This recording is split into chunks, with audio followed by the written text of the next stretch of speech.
throughout my life, until the Japanese invasion, I believed that I was one of the luckiest people in the world to be born in the British Empire and to live under the British flag. And it is no exaggeration that every night when I say my prayers, we were all Roman Catholics, I used to thank Jesus for his great, great gift to me of being born in the British Empire.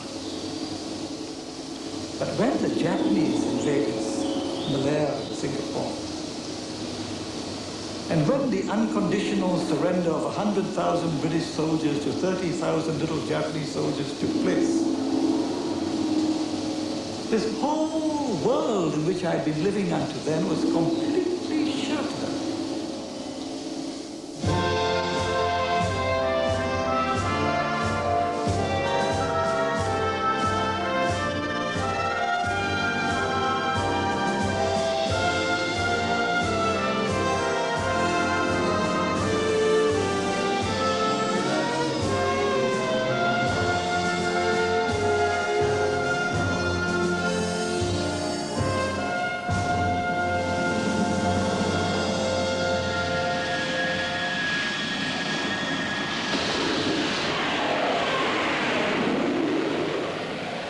In the 19th century, the heyday of empire, Britain used to send a gunboat or a regiment to stamp on any threat to its colonial interests. The Ashanti in Africa, the sepoys in India, the Egyptians in Alexandria. In 1982, Britain sent a task force to seize back the Falklands, one of its last and most distant colonies. This expedition aroused again the spirit of an empire ready and able to look after its own. I'm very glad that we had a sense of honour, that we weren't going to let the British territory be overrun. I'm glad that we had still the almost Elizabethan sense of gammon of being prepared to send a task force 8,000 miles away without assured air cover to recover what we lost. Well, we said we would do it. We then proceeded to do it, and the world was amazed. And I think there is no doubt at all that it put the bee back into Britain. I was very disturbed because it really meant a restoration of colonialist feeling. It was hardly hidden in the case of Mrs. Thatcher and members of the government.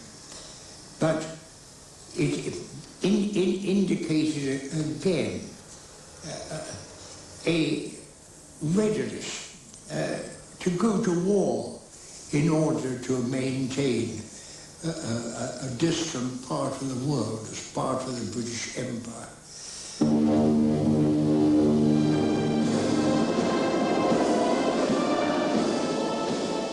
Until the start of this century, the empire flourished thanks to the occasional use of brute force. This allowed the guardians of empire to conduct their business like gentlemen.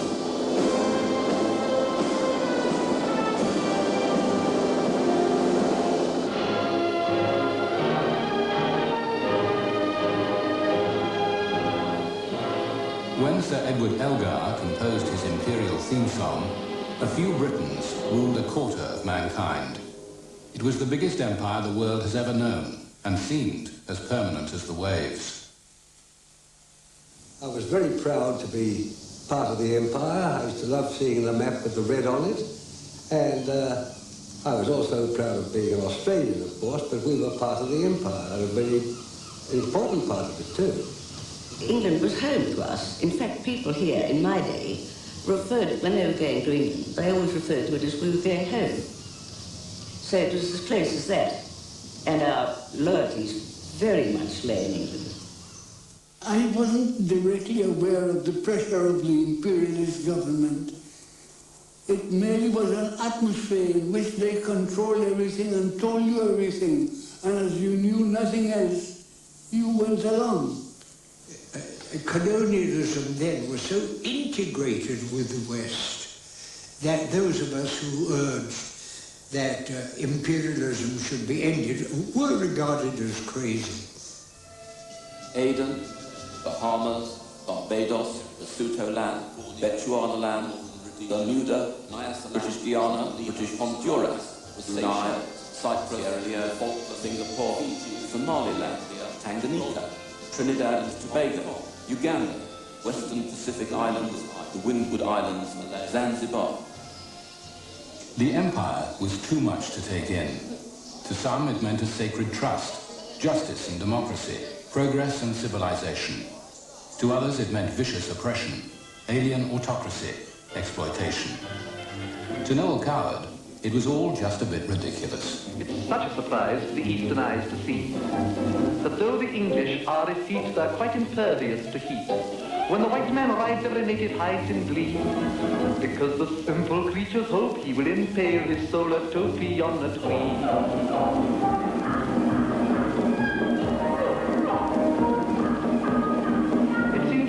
When the English claim the earth, that they give rise to such hilarity and mirth.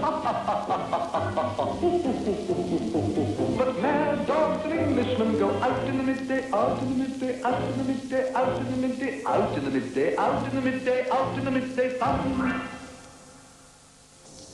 That sun, they used to say, never set on the British Empire. When the new King Emperor, George V, visited Delhi in 1911, he knew that behind the pomp and circumstance lay the unswerving loyalty of the Indian Army. In the First World War, 2.5 million colonials joined up. It was their readiness to die that gave the British Empire its victory. But the cost was so high that millions felt this must be the war to end all wars. We began the No More War movement after the war. It was taken up amazingly throughout the world, and we had simultaneous demonstrations, in the capital of very many countries indeed. And of course, we not only demanded no more war, we demanded the end of imperialism, which was so largely the cause of war. The First World War led to nationalist uprisings against imperial control. In India, Britain rode out the storm. But near home in Ireland, and at the imperial crossroads in Egypt, Britain was forced to yield. The end of empire had begun. In 1920, Britain had responded with a propaganda gesture on a grand scale. The heir to the throne was put to work, together with his friend and relation, Lord Mountbatten. What did one really know about the empire? Very little. Most of it was hard to get at. There was no air travel in those days, and practically no films to reveal it to us. So all I knew was what I'd read and heard. My cousin, the Prince of Wales, was the most popular figure at that time. It was considered that nothing could be better for empire relations than a tour around it by the Prince of Wales. The Prince and Mountbatten sailed right round the world, even calling at tiny colonies like Trinidad.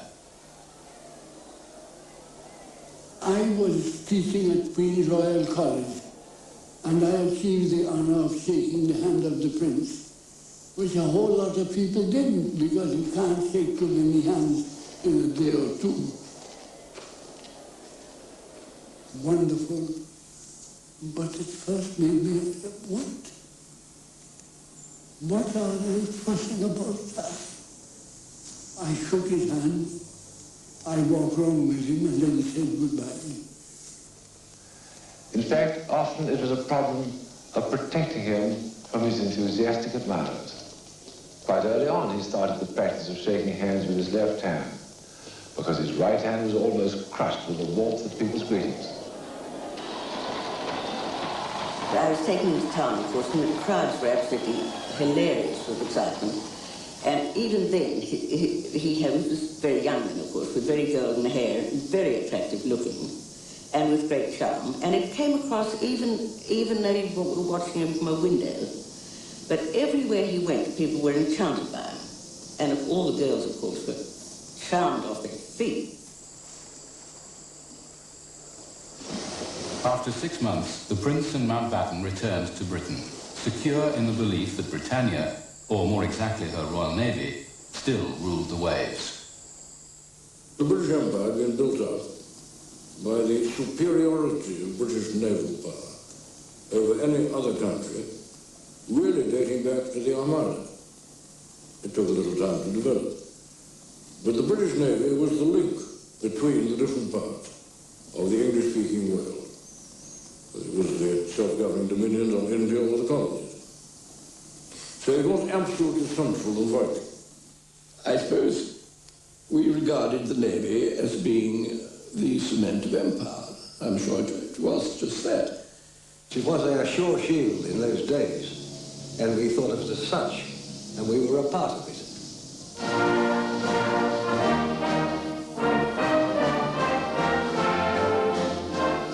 The senior service expected to be taken seriously, at least most of the time.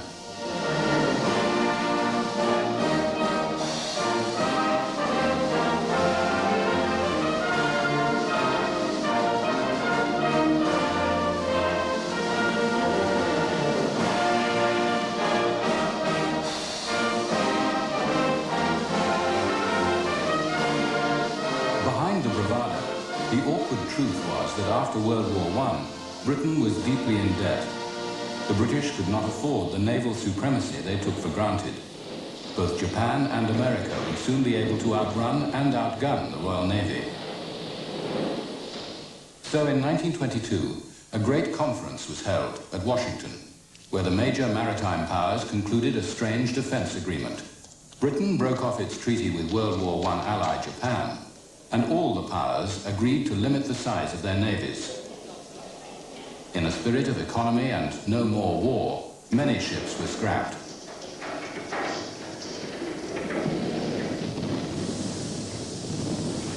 Well, more as a pity about the Washington Treaty, I think. As so often happens, we, the law-abiding citizens, stuck to it, others did as they liked. It was a disaster in many ways for us. We had to sink the Australia outside the Heads. There was no more war. War for civilization had been won, and we could relax and live under the Washington Treaty. The Washington Treaty, in the words of my great boss, Admiral Lord Cunningham, he said that was the end of the Royal Navy and of the British Empire as the first naval power of the world, the beginning of the end. And this meant that instead of having overwhelming superiority in the Indian Ocean, the Pacific, and the Atlantic, and the Mediterranean, we were really reduced to the Mediterranean and the Atlantic. And so we built the base in Singapore so that we would be able to reinforce the Indian Ocean, and therefore Australia and New Zealand, as well as India and Malaysia, if there was a crisis. Key British bases had long locked up the globe. Gibraltar and Malta for the Mediterranean, Aden, the Cape, and Ceylon for the Indian Ocean, and at the foot of British Malaya, commanding the Oriental trade routes, Singapore. Now that Britain had neither the money nor the ships to maintain a Far East battle fleet, nor Japan as an ally to do the job, Singapore took on a new role. It was to become a base without a fleet. When British interests were threatened, a fleet would be sent from home waters and here fitted out for battle. We stopped at the then completely undeveloped Singapore in those days, and I so particularly remember going up to what was eventually became the dockyard, the dock, and it was just like seeing a vast sort of sandcastle marked out like a child's thing, marked out in what was already unkindly referred to as a mangrove swamp, and you could just see the lines laid out, you see, and eventually from that the dock was developed.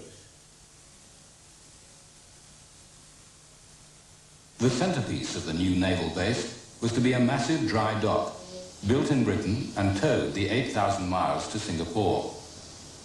But construction work was spasmodic. It was pushed ahead, then cut back by successive governments. Finally, in 1938, it was finished.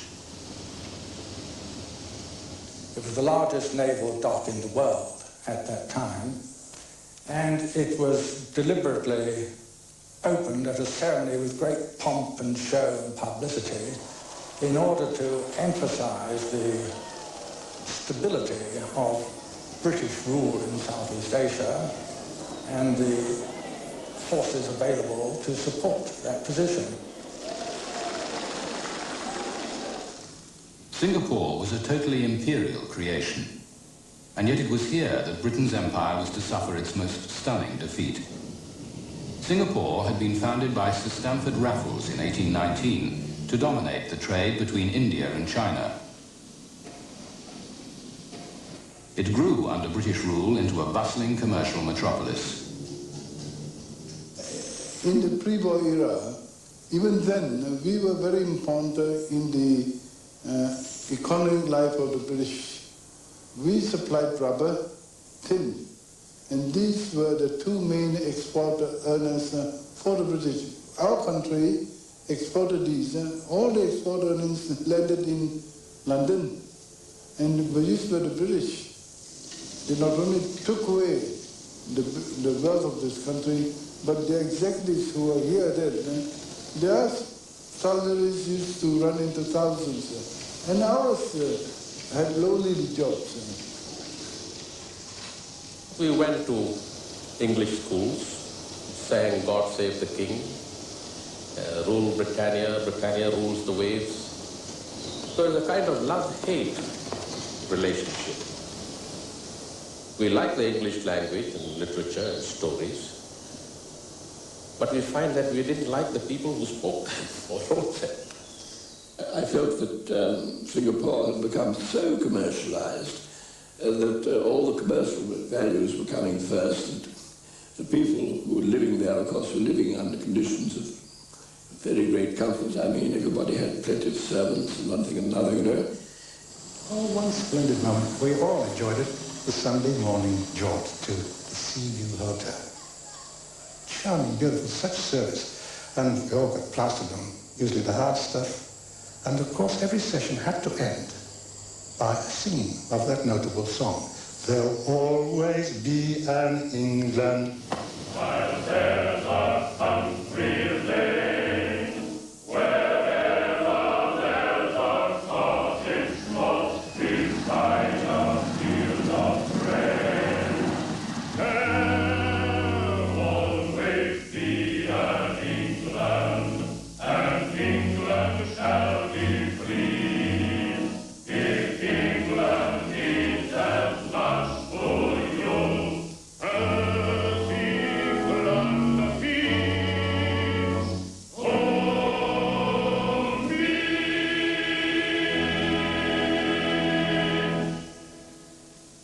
What went wrong with the dream? What went wrong with the dream was the lack of realism in the 1930s of the British ruling circles, who couldn't believe in the danger that Hitler and Mussolini presented. And they couldn't believe that anybody would be so foolish or so unrealistic as to embark on a policy of aggression and risk another war. You see, from the point of view of the military planners, there were two possible enemies. One was Germany, and one was Japan.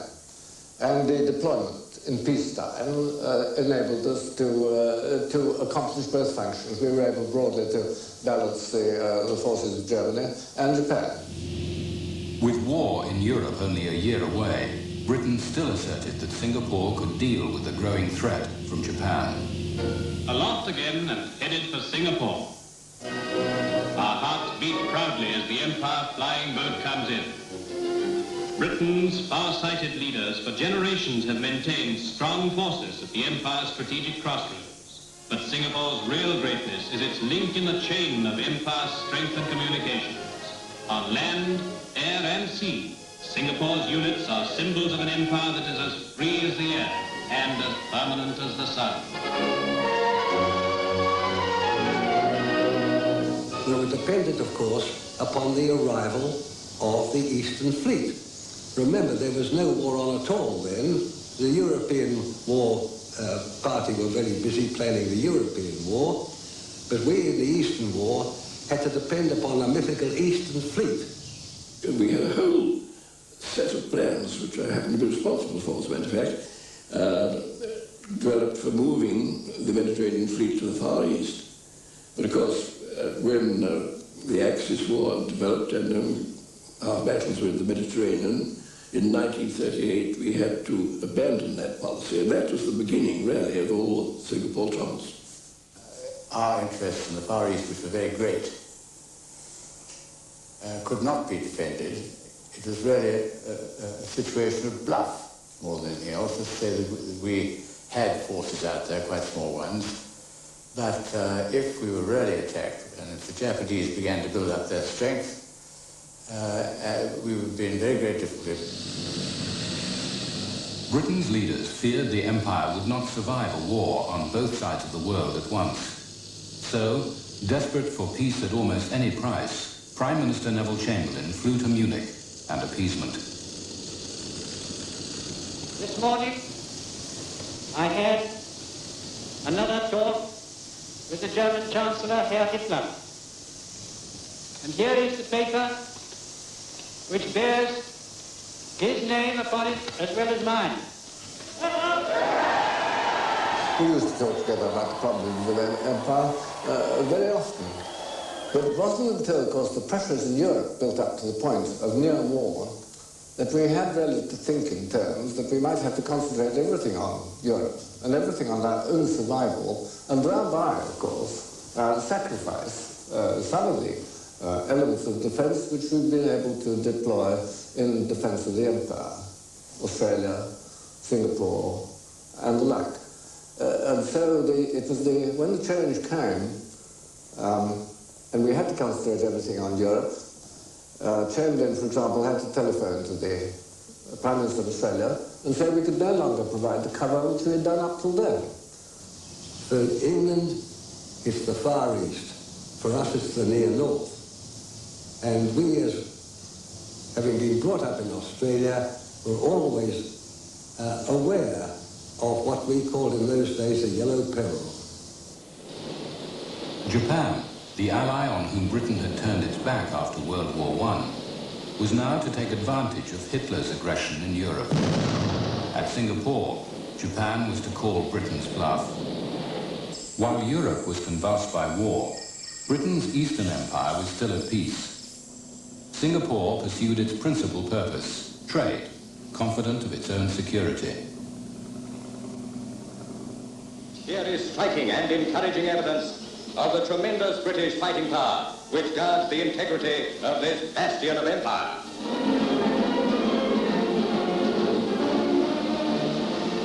Wartime newsreels were principally morale boosters for beleaguered Britain. By passing on the optimism of official propaganda, they helped to spread the myth of Fortress Singapore.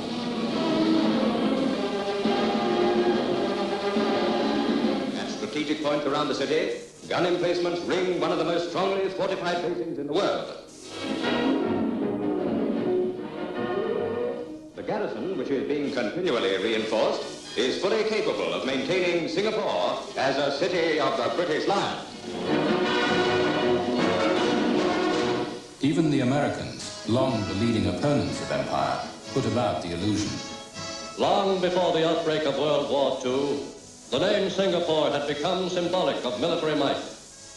For on this strategic island, Britain had built for its navy and those of its allies the world's largest naval operating base.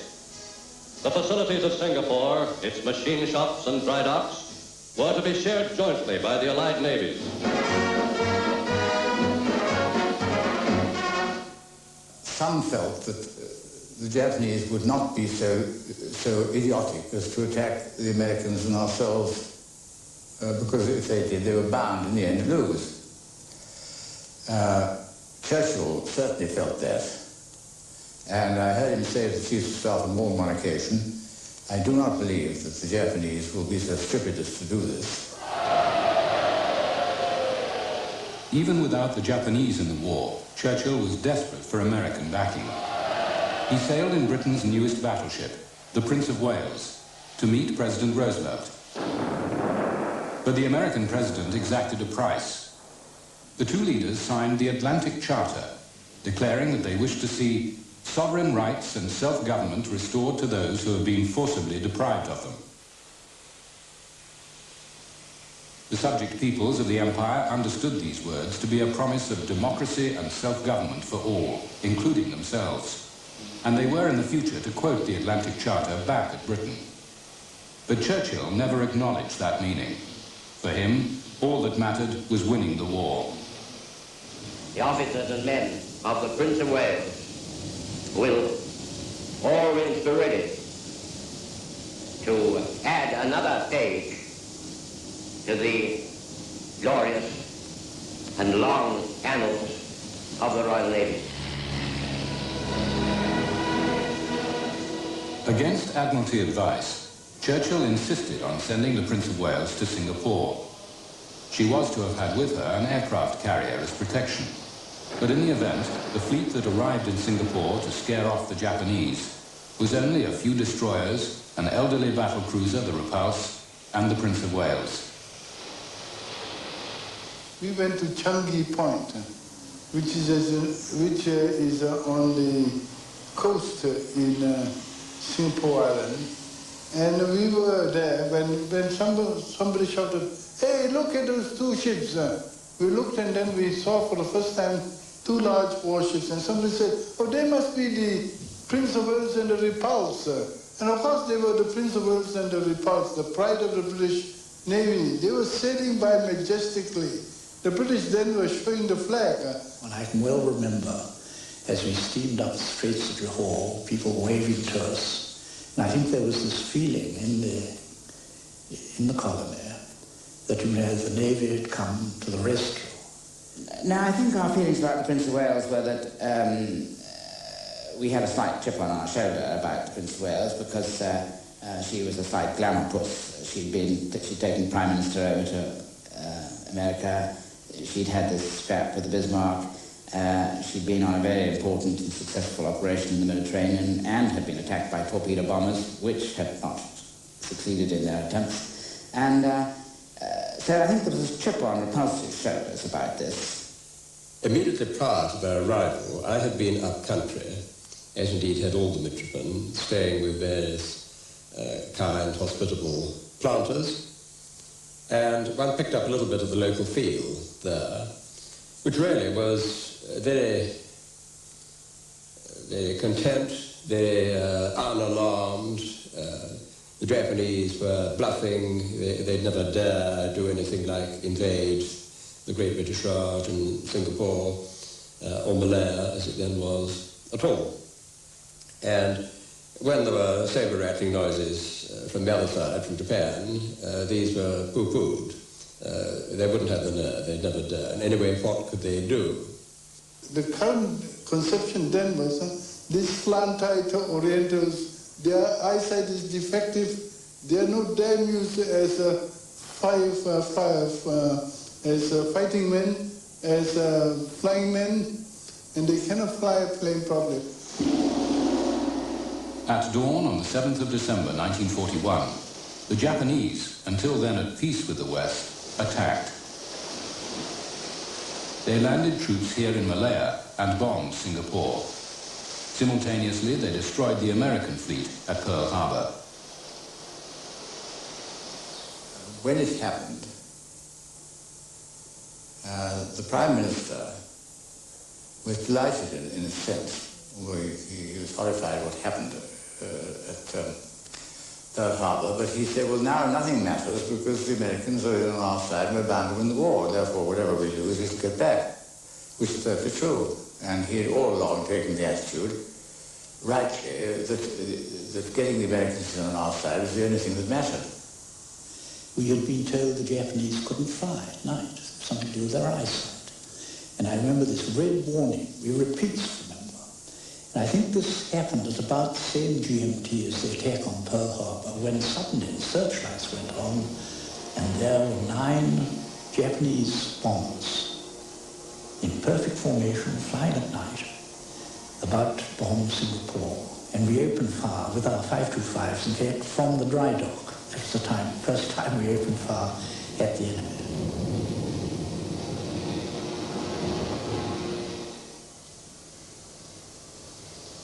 ちょうどシンガポールはネオンサインが輝いてまして、ちょうど下で、みんな若い者でもダンスでも興じると思いまして、これは奇襲ができるなと思って、喜びまして、見た途端にパッとその灯火管制で消えまして、それからその残ってる、明かりを目標に私たちの4個中隊で、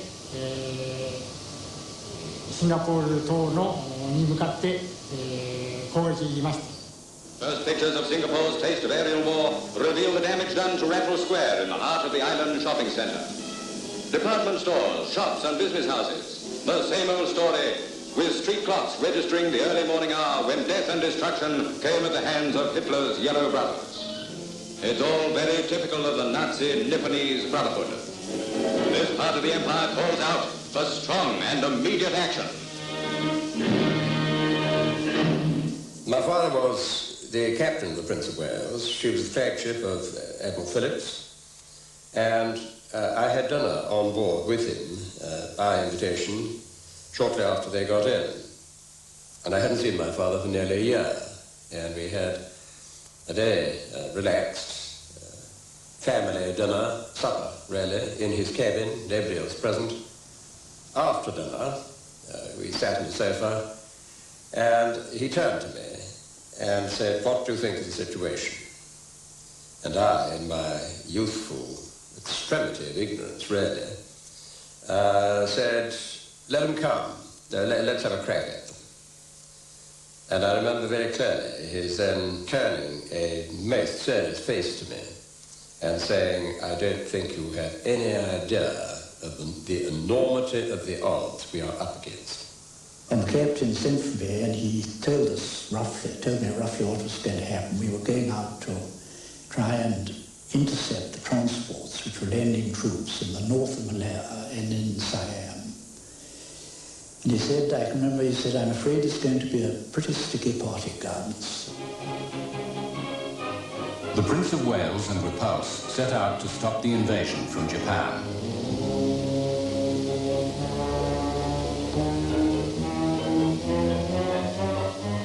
What happened next was to inspire the Japanese to make a full-length feature film for their wartime propaganda. It accurately follows the accounts of the men who took part.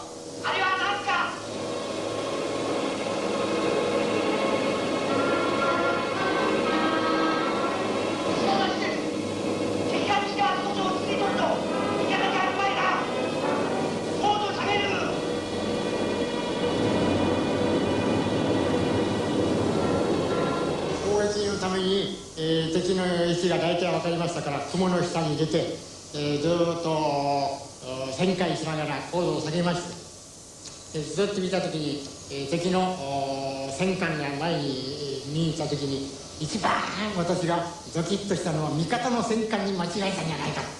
特に、日本の本郷、バトルクルーザー本郷、軍用戦艦、それに間違えたんじゃないかと思って、一番それを心配して、もしこの船を間違えて、私たちが沈めたのがこれはそんなことになると思って、それを一番まず心配します。そして高度を下げて近づくというと向こうでダーってたくさん撃ちましたから、撃ってこれは本郷じゃない敵だ。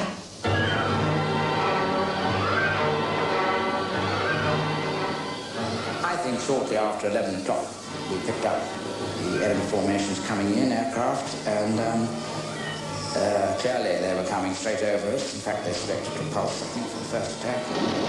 And it's a high-level bombing attack, the sort of thing we'd expected. Very accurate, much more accurate than the Italians or the Germans had been doing, from very high level. And the very first stick of bombs that came down from 8 or 9 aircraft came right across the ship, hit us about 2 times or 3 times. No serious damage, a lot of fire and smoke and holes and people, 1 or 2 people killed and that sort of thing, but didn't affect the ship in any way. But the next wave which arrived was an altogether different cup of tea. And these were the chaps who really did us the mortal blow. It was a most brilliantly executed operation. One has to give them that. It was their first 11.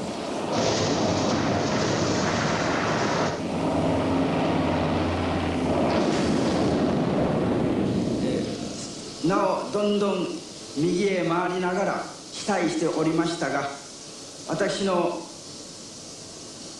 操縦しておりまして、水中は見ませんでしたが、私の後ろに乗っておりました偵察員の前川とひげを生やした一等兵曹ですが、大将が当たりました、こう言って命中と言って大きな声で喜んでしました。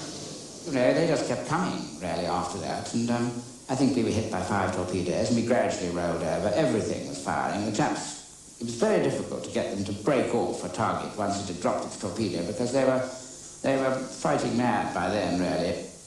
And I can remember her gradually capsizing, and it was just as if one was in the cinema. It was quite impersonal. I wasn't upset or anything. I was looking at something as if I wasn't there. This absolutely dead calm sea and this beautiful great ship, so many of one's friends in it, gradually rolling over and then capsizing. And then, of course, there were masses of heads bobbing about in the water,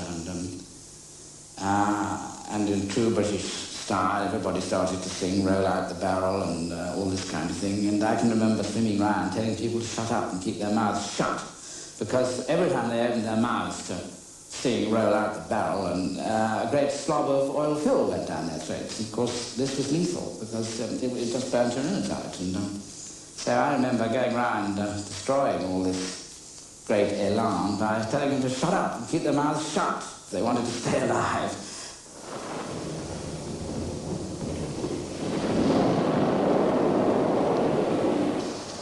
Word came through that they were being attacked by air, and of course we didn't have a carrier with us, or they didn't have a carrier with them. I was in the war room, and very shortly afterwards, just as we were trying to arrange for further tugs and things to go out to help them, we had nothing else available, word came through, well, the Admiral who was in charge of the war room, Admiral Palliser, put his head through the scup and said, "Needn't worry about the tugs, they've both sunk." The Japanese celebrated the sinking of so formidable a foe, the pride of the British Navy.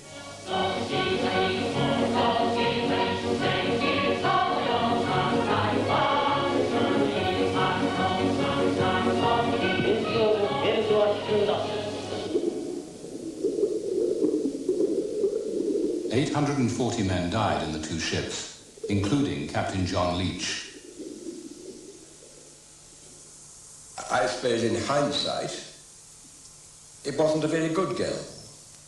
And it must remain, I think, barely conceivable, inconceivable even, that just two ships like that could have deterred, let alone in the event stopped, the Japanese from doing almost anything they wished in the air.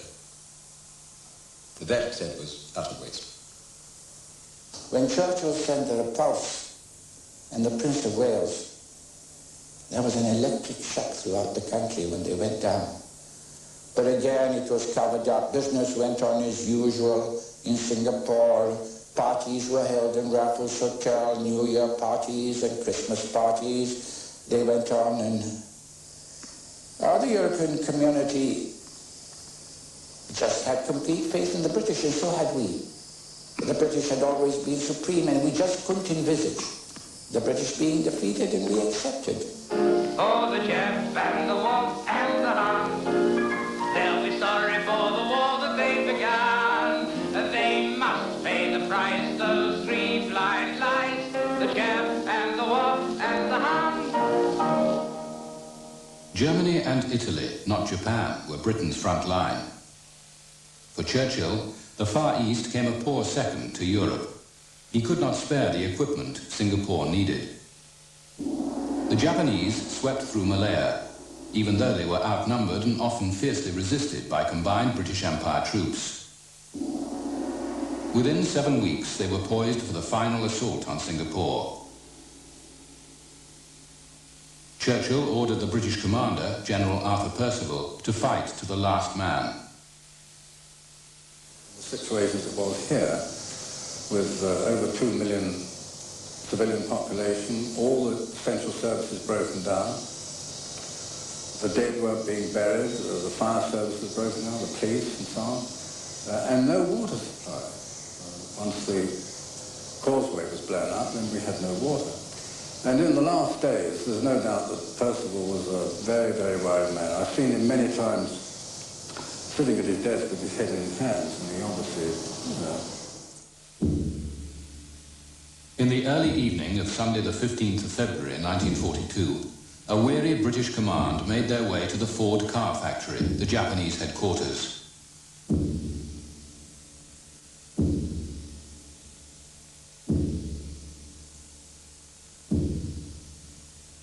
General Yamashita arrived to accept the British surrender from a wretched General Percival.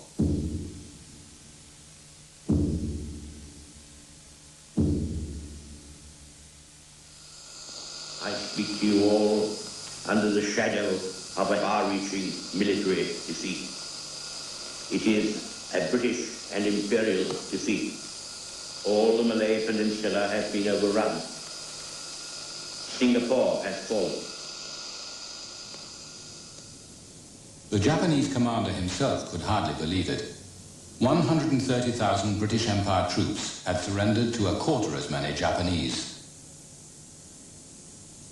That night, there was an uncanny silence over the whole island. The shelling stopped, the sirens stopped, no more bombing, and everybody had fear in their heart. To us, that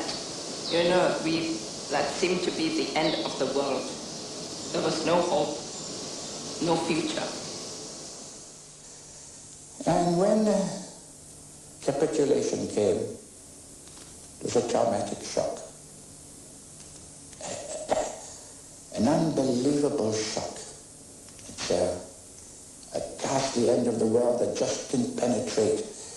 We were frozen. We were like zombies. Well, before Singapore surrendered, before the fall of Singapore, most people thought the British, were very wonderful. They could protect Singapore, and we were given to understand that Singapore was impregnable. And in the end, Singapore really fell, and that exploded the myth of the British, could do everything. In military terms, the fall of Singapore was not crucial, but for the Empire, its effect was shattering. Belief in British superiority crumbled.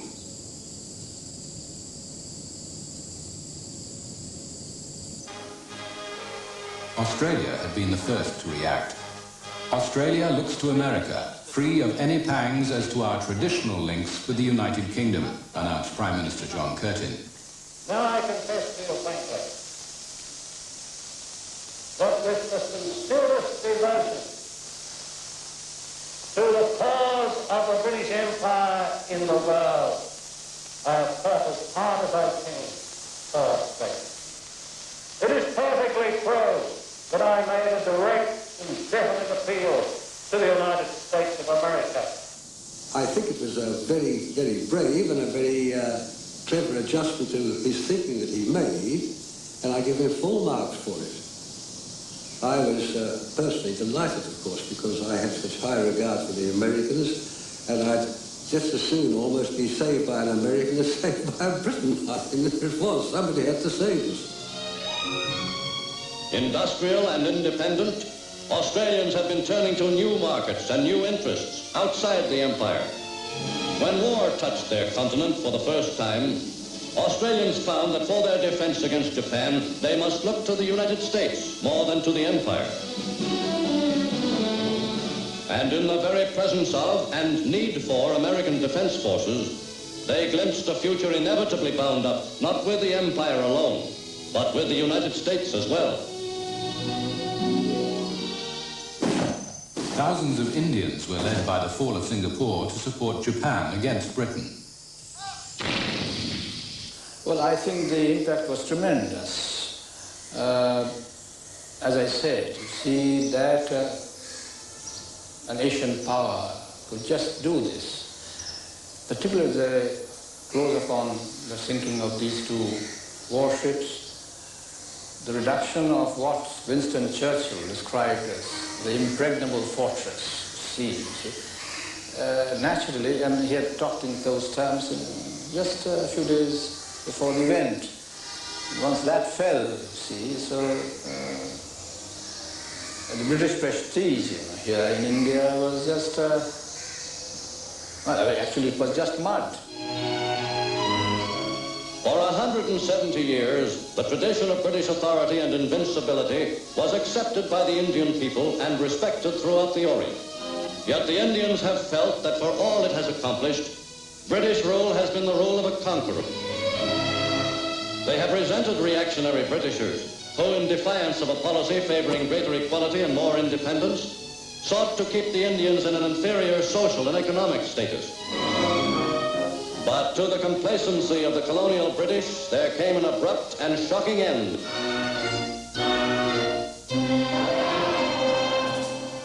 The Japanese overran Burma and even bombed Australia and India.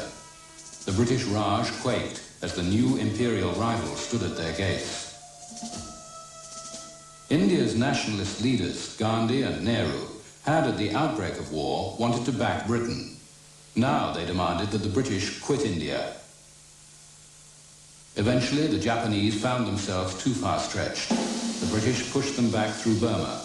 Then the Americans, in August 1945, delivered the final blow. American atom bombs preempted British plans to reconquer Malaya and Singapore. All that was left for Lord Louis Mountbatten, Supreme Commander Southeast Asia, was to accept the Japanese surrender here in Singapore. Well, when the British came back, of course, we felt very happy. And my happiest moment was when the late Lady Mountbatten invited me to the City Hall to witness the surrender. That was a great moment for me.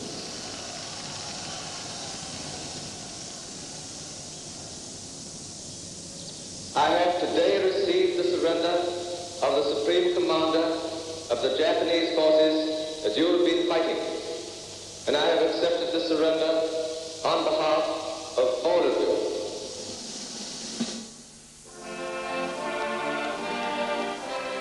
This was the moment the colonial peoples had been waiting for. Now the British would honour the promise Churchill had made in the Atlantic Charter. Well, frankly, I cheered when the British returned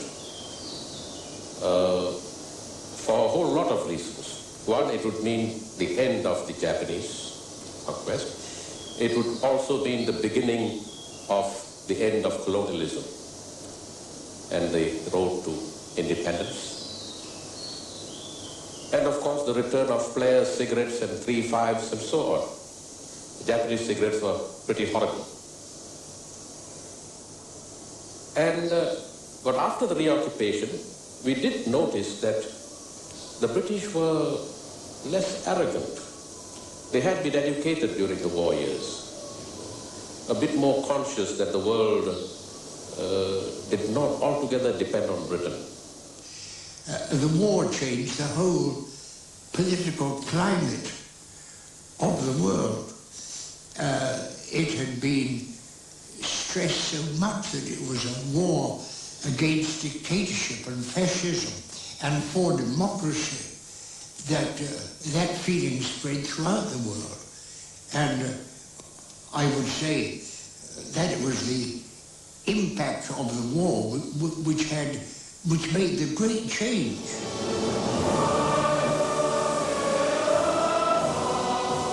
Victorious Britain was in no hurry to keep its wartime promises. The British recovered every inch of the empire, which Churchill said stands more united and powerful than at any time in its long, romantic history. He was wrong.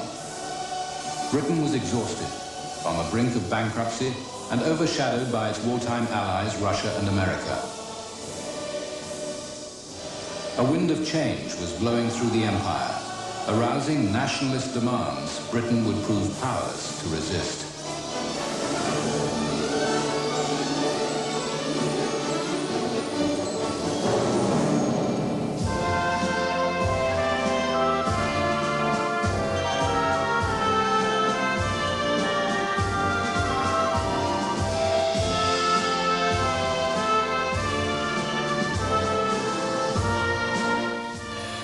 Empire continues next week with a detailed examination of India's part in the British Empire. Stay in view now for a news break, followed by our first Sunday stereo special.